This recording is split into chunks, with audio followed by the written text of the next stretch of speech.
Hello, my name's Andrew Clement. I'm a producer for BBC Sport, and I'm currently working on Match of the Day.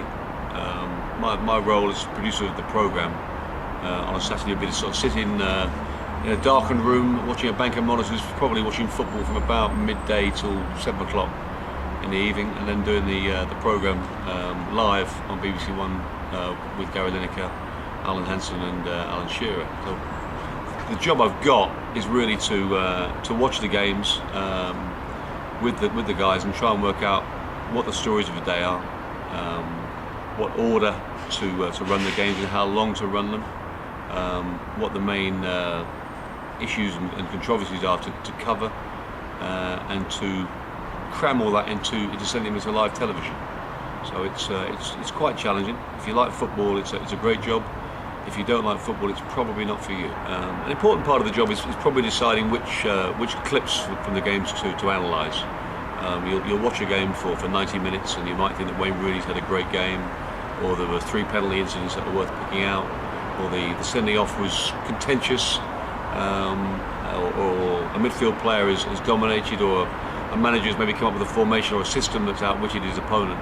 So you're looking at ways of telling the viewer something that he hasn't maybe seen for himself watching the game. You'll quite often find me on a Saturday afternoon stuck in a car park outside a football ground in the Premier League, Blackburn, Bolton, Portsmouth.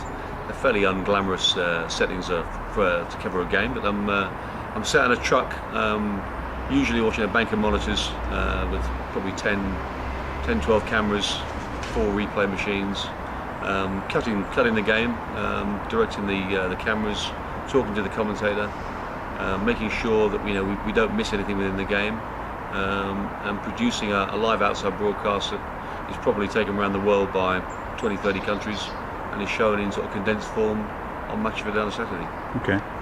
What are some of the kinds of decisions you're making during that process, Andrew? Well, key decisions, are you're always asking yourself, what is the story of this game? You want to know, was that chance onside or offside? Was it a penalty? Wasn't it a penalty? Was it a red card? Was it not a red card? What's Alex Ferguson thinking right now? Do you want to see Ferguson? Do you want to see Wenger? Make sure you don't miss the handshake at full time. It might be quite frosty. Make sure you see the referee leave the field if he's going to get abuse at the end of the game. All those sort of things are things you're trying to think of on a given.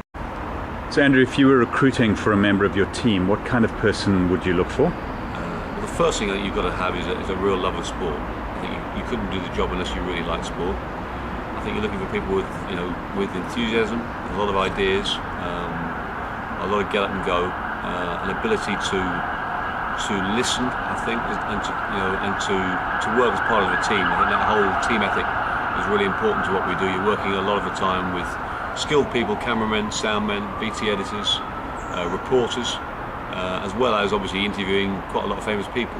So you've got to be able to do all that, I think,